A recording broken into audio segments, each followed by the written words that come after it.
right, quick. I just wanted to talk about Healing the City podcast very fast because it's my project this year to kind of boost some of the audience and what we do and all that kind of stuff. So, uh, right now, if you haven't been listening, I've been doing interviews with my father. So last podcast was on his experience in Vietnam. And it's pretty powerful. And I have gotten a lot of responses from villagers in listening to them as he's talked about things like vows and not wedding vows, that kind of thing, and what that means and how that shapes your life. I would really recommend that you listen to it if you haven't, because the podcast Healing the City is mostly for you guys, and that the pastors will reflect on sermons and kind of try to expand them out. Interviews with my dad.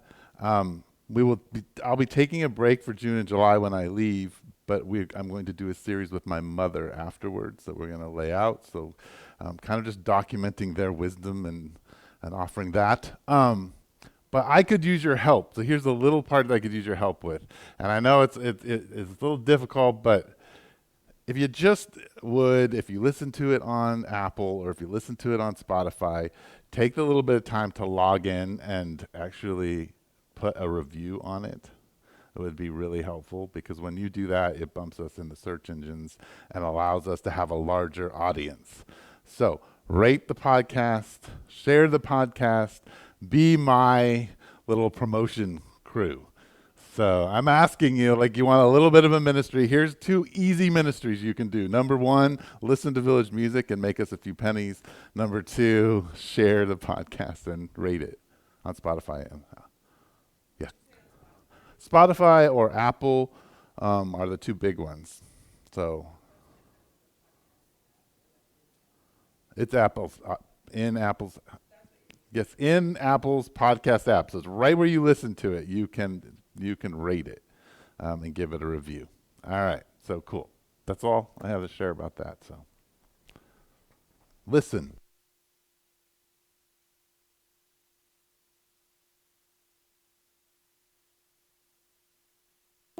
Is this on? Okay. So on Thursdays, every Thursday, I think we've done about 7 of these. We invited all the kids, Danielle Flack and I invited all the kids in our community through their parents to take part in this Christian living class. This is something John O'Hare created for seniors in high school. And because he has a granddaughter that is, I think, 11 years old, he started thinking, I want to make this content.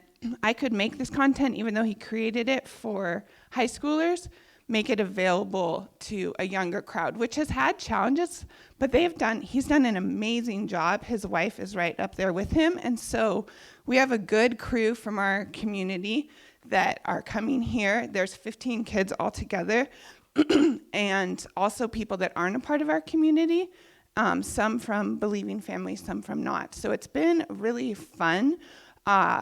It's basically giving the foundational principles of the Christian life and practices to live out your faith. So right now, the big overview of what he's teaching is creation, fall, redemption, and restoration. So they've been learning about creation. Right now we're in the fall, learning about the impact of the fall. They had Miriam up here as Eve, Rhea was the serpent, this other kid, Miles, was Adam, acting it out and playing and helping them understand the bigger story of God. And it's been pretty exciting. So it's Thursdays from 3:30 to 5, and it's a whole year-long class. So, and Michael has been huge. If you guys want to watch it, a couple people watch online, but Michael has been coming every week, which has been such a gift, and making it YouTube available. One time I had to sit back there and do the soundboard, and just thank you, people who do the soundboard. Oh my goodness. I was back there with Ezra. It was great. Oh yeah, initially we said 10 to 15, but there were 9-year-olds who really wanted to do it. And then we actually have a wonderful 7-year-old Maywa who is tracking. So technically it's 10 to 15 plus or 9 to 15 plus Mewa. So, but you guys, the conversations they're having, I mean, I wish all of you could be a part. And yeah, I think Mewa's the youngest, and I think Ellen is the oldest. So the conversations and the framework, I just see it working really well with like mid-kids and kids vespers. And Ezra's had to sit in with me a couple times when he hasn't had playmates, and even him learning about like Satan's language is lies. It's amazing how he addressed lying to me and admitted lying because of what he's absorbed as a 5-year-old sitting in the class. So it's pretty fun, and it's kind of been a grand experiment, and it's a year-long class. So right now we're going to go through the end of up until summer, and I'm not really sure what will happen after that, but we have one of the participants here. But I think that's my update.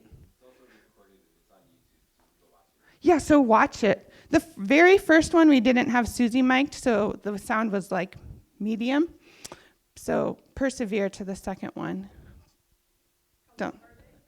He only teaches we give the kids like 15 minutes in between to run around and play. So I'd say it's about like 60 to 70 minutes of content, would you say? Yeah, but then I edit it down, so it's probably about 40. Oh, 40. That's so doable. Yeah. Well, it's a whole year class, but we started in January. So I know he's going to get all the way through creation, fall, redemption, restoration, but then he has things on Jesus' parables, like the target, belief, values, behavior, why when we make a goal out of a desire, why we have negative emotions, but teaching it at a kid level. And yeah, but John and Susie just really love God and are very vulnerable and really love kids and are really good at engaging our kids and have been a blessing to our community. So